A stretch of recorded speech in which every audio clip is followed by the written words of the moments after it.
Hello, everyone, and a very warm welcome. As a hotel AI expert, I've seen a lot in this industry, and I am so pleased to be here with all of you, the students of Europe Hotel School, as you start your online learning journey. Today, we're going to dive into a skill that is, quite frankly, a game changer, the art of the upsell. Now, this program isn't about just reading from a textbook. No, we're focused on practical, real-world knowledge that you can actually use in your day-to-day operations. This is about giving you the tools you need to really succeed out there. So, here's our roadmap for today. We'll start with building trust. That's the foundation for everything. Then we'll talk about how to spot guest signals. After that, we'll get into how to make the perfect recommendation. We'll also look at what happens after a guest books. And finally, we'll tie it all together by reframing upselling as a form of enhanced service. Okay, let's get right into our first section. Because here's the thing, before you even think about suggesting anything extra, you have to build trust. You need to understand where the guest is coming from. Seriously, everything, and I mean everything, starts right here. You know, every single guest goes on a little psychological journey. First, they become aware of their options. Then they start evaluating, comparing, you know the drill. Then they make a decision, and finally, they think about whether they made the right choice. The real secret to upselling is not to interrupt this process, but to become a natural, helpful part of it. So this is absolutely crucial. When a guest is just starting to look around, your job isn't to sell. It's to listen. It's to build credibility. If you come on too strong with a sales pitch right away, well, it just feels pushy, doesn't it? It can completely break that trust you're trying to build. Your goal is simple. Be their trusted guide first. All right, so you've laid that groundwork of trust. Now, how do you know when it's the right moment to suggest something more? Well, it's all about learning to listen for the signals the guest is already sending you. You just have to tune in. So think about this for a second. A guest comes to you and asks about the view, or maybe the quality of the bedding in a certain room, or what the real benefits of the club lounge are. What are they really asking? What they're telling you is that they're thinking beyond just the price. They're already thinking about how satisfied they're going to be. They're looking for your reassurance. These questions aren't objections at all. They're invitations.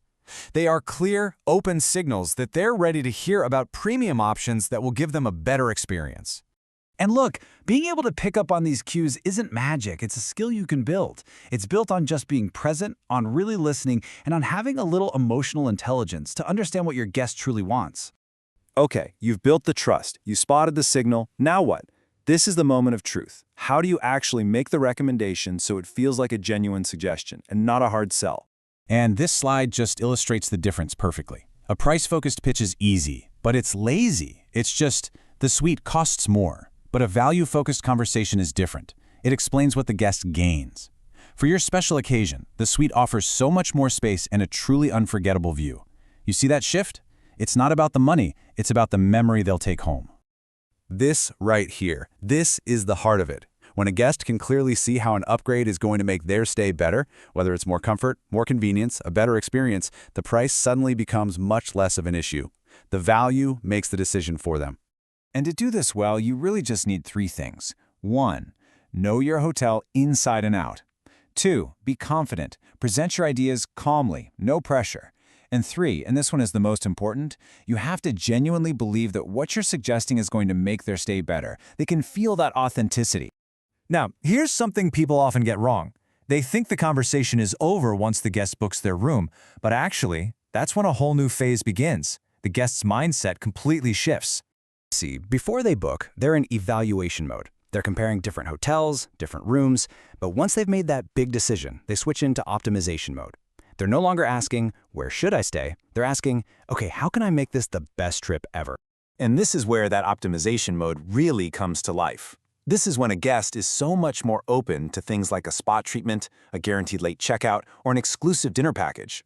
These aren't big, stressful decisions anymore. They're just the finishing touches on an experience they're already looking forward to. So let's pull all these ideas together now and look at the big picture. When we approach this the right way, it's not about sales tactics at all. It's really about a philosophy of service. The way we should think about it is this. Upselling is simply an extension of fantastic customer service.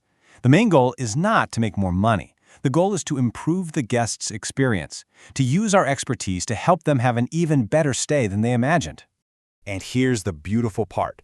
When your focus is always on delivering that meaningful value, on making the guest's trip better, the revenue just follows. It becomes the natural result of excellent service, not the reason for it.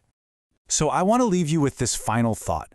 Every single interaction you have with a guest is an opportunity.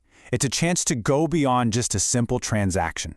By mastering what we've talked about today, you're not just selling a room upgrade. You're building trust. You're creating a relationship. So the question is, how will you do that?